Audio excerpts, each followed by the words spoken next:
Radhe Radhe friends, हमारे YouTube channel में आपका बहुत बहुत स्वागत है।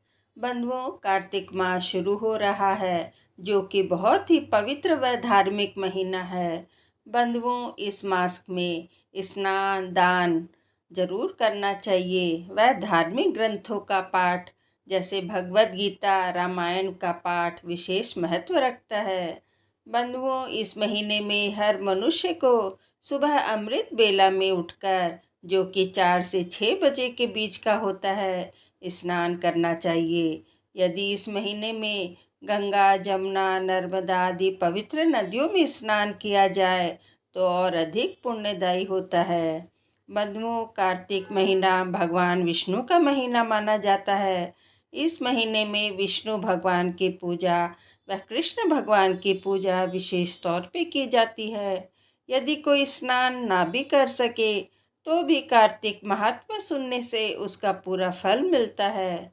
इसके अलावा हमें तुलसी जी की पूजा प्रतिदिन करनी चाहिए। तुलसी जी में जल चढ़ाना चाहिए, घी का दिया जलाना चाहिए और आंवले के पेड़ की भी पूजा करनी चाहिए। बंधुओं, ऐसा करने से हम पुण्य के भागी बनते हैं। इस महीने में शालिग्राम जी को, विष्णु भगवान का और शिव जी को और तुलसी की मंजीरी चढ़ाने से, ऐसा करने से मनुष्य को मोक्ष की प्राप्ति होती है। तो चलिए अब हम शुरू करते हैं कार्तिक मास के महात्म का पहला अध्याय। बोलो विष्णु भगवान की जय, कृष्ण भगवान की जय। नैमिषारण्य तीर्थ में श्री सूत जी महाराज 88,000 शौनकादिक ऋषियों से बोले।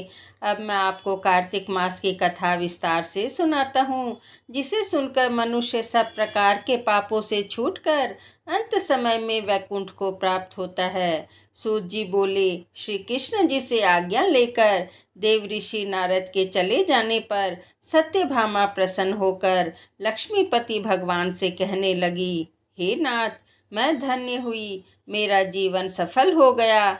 मेरे जन्मदाता भी धन्य हैं, जिन्होंने मुझ जैसी त्रिलोक्य सुंदरी को जन्म दिया, जो आपकी 16 सहस्त्र स्त्रियों के मध्य में आपकी परम प्यारी पत्नी बनी।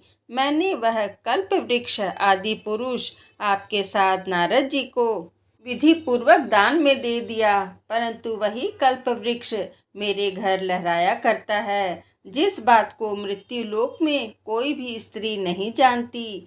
हे त्रिलोकीनाथ, मैं आपसे कुछ पूछना चाहती हूँ। आप मुझे विस्तार पूर्वक कार्तिक महात्म्य की कथा सुनाओ, जिसको सुनकर मेरा हित हो तथा जिसके करने से कल्प पर्यंत भी आप मुझसे विमुख ना हो। सूत जी बोले, सत्यभामा के ऐसे वचनों को सुनकर हंसते हुए श्री कृष्ण जी सत्यभामा का हाथ पकड़कर तथा अपने सेवकों को वहीं रोककर विलास युक्त अपनी पत्नी को कल्प वृक्ष के नीचे ले गए और हंसकर कहने लगे कि हे प्रिय, 16,000 रानियों में से मुझे तुम प्राणों के समान प्यारी हो। तुम्हारे लिए मैंने इंद्र से तथा देवताओं से भी विरोध किया था। हे कांते, जो बात तुमने पूछी है उन अद्भुत बातों को सुनो। सूत जी बोले, एक दिन श्री कृष्ण भगवान ने सत्यभामा की प्रिय कामना के लिए गरुड़ पर सवार होकर इंद्रलोक जाकर कल्प वृक्ष मांगा। तब इंद्र के मना कर देने पर गरुड़ का इंद्र से घोर युद्ध हुआ और गोलोक में गरुड़ जी ने गौओं से युद्ध किया। गरुड़ की चोंच की चोट से उनके कान और पूंछ कटकर गिर कर पड़े। उनके रुधिर से 3 वस्तु उत्पन्न हुई, कान से तंबाकू, पूंछ से गोभी और खून से मेहंदी। इन तीनों के प्रयोग करने से मोक्ष प्राप्ति नहीं होती। तब गौओं ने भी क्रोध में भरकर गरुड़ को मारा, जिससे उनके 3 पंख टूटकर गिर पड़े। इनके पहले पंख से नीलकंठ, दूसरे से मोर, तीसरे से चकवा चकवी उत्पन्न हुए। हे प्रिय, इनके दर्शन मात्र से ही शुभ फल की प्राप्ति होती है। यह सुनकर सत्यभामा बोली, हे प्रभु, मैंने पिछले जन्म में कौन कौन से दान व्रत व जप नहीं किए हैं। मेरा कैसा स्वभाव था तथा मैं किसकी पुत्री थी और मुझे मृत्युलोक में जन्म लेना पड़ा। मैंने ऐसे कौन से शुभ कर्म किए हैं जिससे आपकी अर्धांगिनी हुई।